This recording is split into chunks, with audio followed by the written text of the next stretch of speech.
¿Cómo andan? Espero que todos muy bien. Estamos en el vivero Coplán, en San Martín de los Andes. Como pueden ver, sin ninguna duda, es otoño. Este es un Acer palmatum, un ejemplar increíble. Acer palmatum, Acer japónico. Y bueno, acá le decimos el colo. El colo hoy nos va a acompañar en toda la charla que vamos a tener. Hoy tiene que ver con continuar un poco con lo que habíamos visto en la otra salida, que era la ubicación de la huerta. Le pido disculpas, pero me permití hacer un diagrama, un cuadro sinóptico, como dicen en la escuela, para ir contando un poquito lo que ya vimos y lo que veríamos hoy, para tener en cuenta todos estos factores y seguramente que muchos más en cada lugar siempre siguen saliendo, ¿no? Pero básicamente la semana pasada hablábamos de que para tener una huerta, para ubicar la huerta, teníamos que tener bien claro que tener agua, ¿no? Eso es fundamental. Si no hay agua, no hay huerta. Con agua, resuelto el tema del agua, tanto en invierno como en verano, por supuesto, ya podíamos empezar a ver qué otros factores podíamos empezar a tener en cuenta y que podíamos ir jugando o ir mejorando los factores. Entre ellos hablamos del viento y el tema de poder hacer cortinas rompeviento o ir ubicando la huerta en lugares donde el viento predominante está protegido del viento predominante. También, ¿por qué no, acá en el sur, en San Martín de los Andes, tener en cuenta lo que se llama el viento puelche, que es el viento que viene del este, noreste, y no es el predominante, pero también es importante tenerlo en cuenta porque cuando viene fuerte y cambia el clima generalmente. Hablamos del suelo también, que se podía ir modificando en función de ir incorporando abono compuesto o teniendo distintas prácticas de siembra y de cultivos. Hoy podemos hablar de la orientación al sol, lo importante que era eso también, ¿no? Porque evidentemente a mayor cantidad de luz las plantas se van a desarrollar más y a mayor cantidad de exposición al sol seguramente tendremos una temperatura distinta a la sombra. Sin ir más lejos, acá en otoño, hace 5 minutos cuando el sol todavía nos daba, había otra temperatura y realmente ahora ha bajado bastante.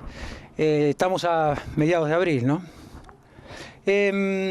Bueno, hablamos de la orientación al sol y lo que hay que tener en cuenta. Por ejemplo, acá en el sur el sol lo vemos pasar siempre cuando miramos hacia el norte, ¿no? Si bien sale del este y se pone en el oeste, si uno se para y tiene el este, el oeste, el norte hacia el frente y el sur a la espalda, en el norte está el sol, porque pasa por la línea del Ecuador aproximadamente. En verano, ese norte se hace mucho más corto y el sol pasa bien arriba. Estamos hablando ya de la zona de Patagonia. Pero en invierno el sol se acuesta más hacia el norte, ¿no? Y entonces nos quita mucho más luminosidad. Ahora que son las 5 o 6 de la tarde, en verano recién empieza la tarde, ¿no? Y ahora estamos ya en la sombrita. Entonces hay que tener en cuenta el factor de la orientación al sol y siempre intentar orientarlo, nuestra línea de cultivo en una orientación, entonces, pechito al norte, como quien dice, mirando bien al norte, ¿no? Y básicamente la idea entonces es que si tenemos una línea de cultivo, en vez de ponerla en línea hacia el norte, la vamos a tener que poner en dirección este-oeste para que el norte, el sol que pasa por el norte, le dé el sol a todas las plantas, de forma pareja, ¿no? Que si en cambio lo ponemos en línea, una planta va a ir dándole sombra a la otra cuando el sol pasa por el norte. No sé si me explico, pero eso es cuestión de ir viéndolo en el lugar, de estar en el lugar, como decíamos la semana pasada, de vivirlo, de ponerse en el lugar de la planta, de ver cómo es la orientación al sol en invierno, cómo es en verano y cómo entonces va a ir cambiando la luminosidad. Cuando hablamos de la orientación al sol, también otro factor que tendríamos que tener en cuenta, que se relaciona mucho, es sol y sombra, ¿no? En qué días en qué horas del día vamos a tener sol, en qué horas del día vamos a tener sombra, qué cultivos permiten tener medio día de sol y medio día de sombra, ir relacionando también todo eso para ver entonces que en un lugar que por ahí cumple con todos los factores, pero que no le da el sol directo en todo el día, bueno, obviamente que es un factor a tener en cuenta y va a ser mucho más complicado poder contar con una huerta. Sin embargo, esto que no pasa en el campo, siempre hay algo de sol, puede pasar en balcones, puede pasar en patios chiquitos, y entonces se va buscando la vuelta también. Y en ese sentido, por ahí en los balcones se pintan paredes de blanco, o en los patios se le da blanco a una pared, que el blanco refleja más la luz, y eso va a ayudar evidentemente mucho a los cultivos que tengamos para prosperar, porque como decimos, ¿no?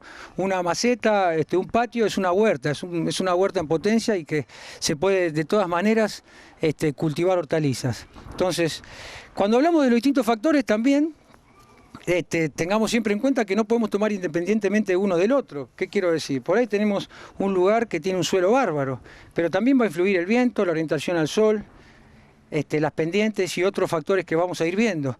Con esto, tener bien en cuenta que no podemos decidir la ubicación de la huerta en función a un solo factor, sino que vamos a tener que tener en cuenta, analizar los factores independientemente, pero después tener en cuenta algo integrado, donde por ahí no conseguimos la orientación al sol perfecta, pero sin embargo, esa orientación que le dimos al sol nos va a permitir poder cubrirnos con una cortina de viento ya instalada o con una pendiente que nos da una cierta protección, y entonces empiezan a jugar todos los factores, ¿no? Hay lugares increíbles en el medio de la montaña para hacer huerta, pero falta el agua, entonces ya lo descartamos de entrada.